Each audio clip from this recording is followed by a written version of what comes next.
No, you're not making it up. Spinach and other dark leafy greens can make your mouth feel kind of weird. Kind of gritty, or chalky, or pasty. Indeed, this is one reason why I think mouthfeel is a real thing, and not some made-up foodie nonsense, as many have accused, but we'll get back to that. Spinach is unusually high in a class of organic compounds known as oxalates, like oxalic acid, which is named after the plant genus Oxalis, or in the US it might be pronounced oxalis. Wood sorrel, which is a thing that people eat sometimes, and it was the first kind of plant from which scientists isolated oxalates, which are toxic in large quantities but perform a number of biological functions inside plants. They can protect against fungi and other pathogens. Oxalates will bond with heavy metals, thus helping the plant to detoxify itself. This is also why oxalic acid is good at dissolving rust, which is why they put it in lots of cleaning products like Barkeeper's Friend. Oxalates will also bond with calcium, giving you a calcium salt of oxalic acid, which forms tiny little crystals, as salts tend to do. Plants integrate these hard, sharp little crystals into their tissues as a kind of armor to protect against the mouths of tiny herbivores. It is these same calcium oxalate crystals that make your mouth feel weird when you eat spinach. You chew, you release oxalic acid in your mouth, where it binds with calcium in your saliva and your enamel, and it precipitates in little crystals on your teeth, and that is what you are feeling. Some people describe it as fuzzy teeth, teeth that are just covered in teeny tiny little crystals that do not dissolve in water, which is why this feeling persists until those crystals just wear off physically or are dissolved by other acids, like maybe citric acid in your salad dressing. And it's not just spinach. Here's an analysis of the oxalate content of various foods. Sorrel, obviously, and then there's the spinach. There's just as much in Swiss chard and other dark greens. Cassava is high in oxalates, but nobody notices because they're broken down by the cooking process. Nobody eats raw cassava, and even if you did, you probably wouldn't be able to break it down very much in your mouth, where this chemical process has to happen if you're going to feel those little crystals. Spinach, on the other hand, is delicate and easy to physically break down in your mouth, thus releasing all of those chemicals. And it's the rare example of a dark green that we tend to cook very lightly, or often not at all. So the oxalates are not chemically broken down in the cooking. They end up in our mouths and in our guts. Oxalates can combine with calcium in your kidneys to create stones, and kidney stones are bad news bears. A healthy person's body has a number of ways of preventing this phenomenon. One is to host oxalate-degrading bacteria in our guts, which we do. We have gut bacteria that literally eat the oxalates before we can absorb them through our intestinal lining. Just one of many examples of how gut health is important, which is why I take Synbiotic Plus from Ritual, sponsor of this video.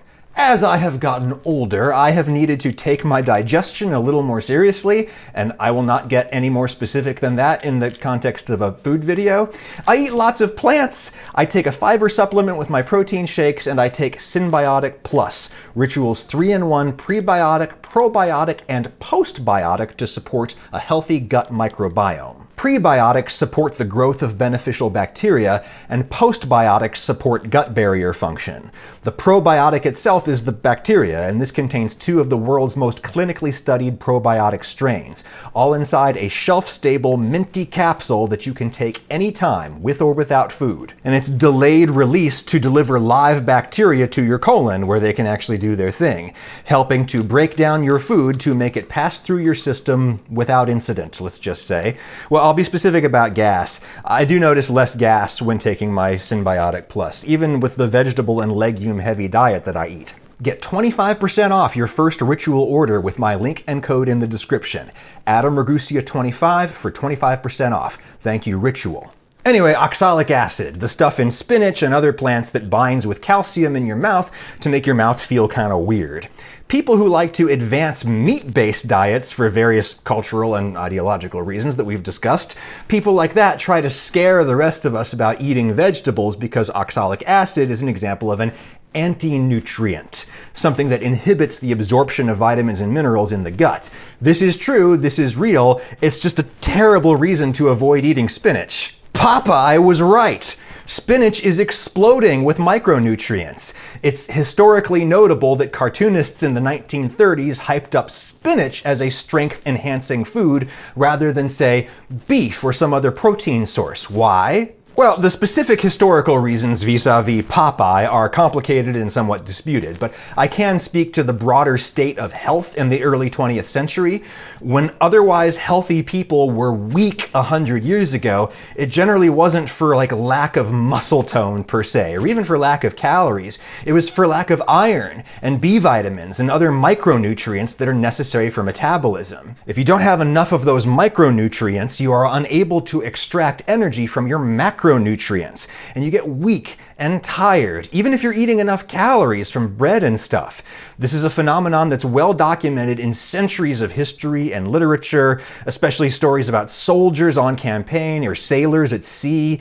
It's why they used to say that vitamins promote vitality, which is part of why they're called vitamins. Anyway, spinach is a great source of vitamins A, C, and K, folic acid, iron, and spinach has a lot of calcium, but it is not a great source of calcium because as much as 95% of that calcium is going to be bound up with the oxalic acid in tiny little crystals that cannot pass through your gut lining. You just eliminate them.